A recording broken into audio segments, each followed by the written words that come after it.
Pour les Allemands, c'est la chancelière de fer. Les Grecs, eux, la représentent souvent en Asie. Angela Merkel est une femme de contraste, tour à tour respectée et contestée, à l'image de son parcours peu banal. Née en RDA, diplômée de l'université Karl Marx de Leipzig, elle rentre en politique à la chute du mur de Berlin, mais de l'autre côté de l'échiquier, à la CDU, un parti d'hommes de tradition catholique dont Angela Merkel, pourtant protestante, divorcée et remariée, va réussir à prendre la tête en 2000.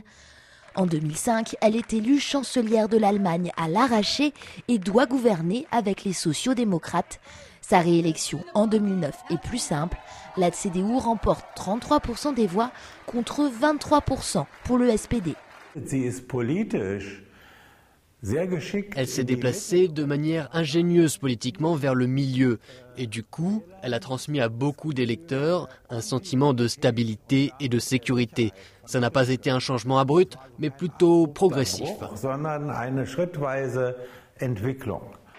Avec 68% d'opinion favorable, Angela Merkel occupe la première place du classement des personnalités politiques allemandes.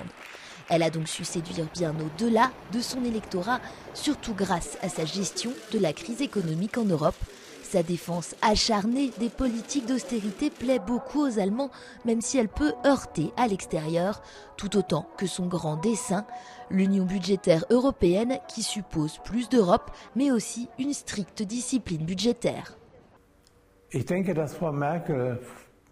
Elle est populaire parce qu'elle donne l'impression aux Allemands qu'elle défend fortement et avec succès les intérêts allemands au niveau international. Souvent moquée pour son style vestimentaire invariablement composé de tailleurs pantalons, la femme la plus puissante du monde, comme l'a consacré 6 fois le magazine Forbes, est connue pour la simplicité de ses goûts. Opéra et randonnée avec son mari sont ses activités favorites. Elle a même été photographiée récemment en train de payer ses courses, poireaux et vin blanc, à la caisse d'un supermarché. Mais que l'on ne s'y trompe pas, Angela Merkel aime aussi être sous le feu des projecteurs. Merkel aime l'attention des médias. Après 7 ans à la chancellerie, elle a réussi à être le centre de l'attention, sans concurrence.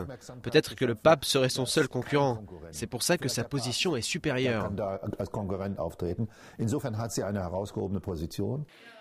Ce n'est donc pas une surprise qu'elle désire effectuer un 3e mandat. Après avoir réussi à éliminer tous les barons de la CDU, Angela Merkel semble aujourd'hui sans rival. Face à elle, c'est son ancien ministre des Finances, Pierre Steinbrück, qui se présentera aux législatives de 2013 pour le SPD. Mais dans les sondages, c'est elle qui domine.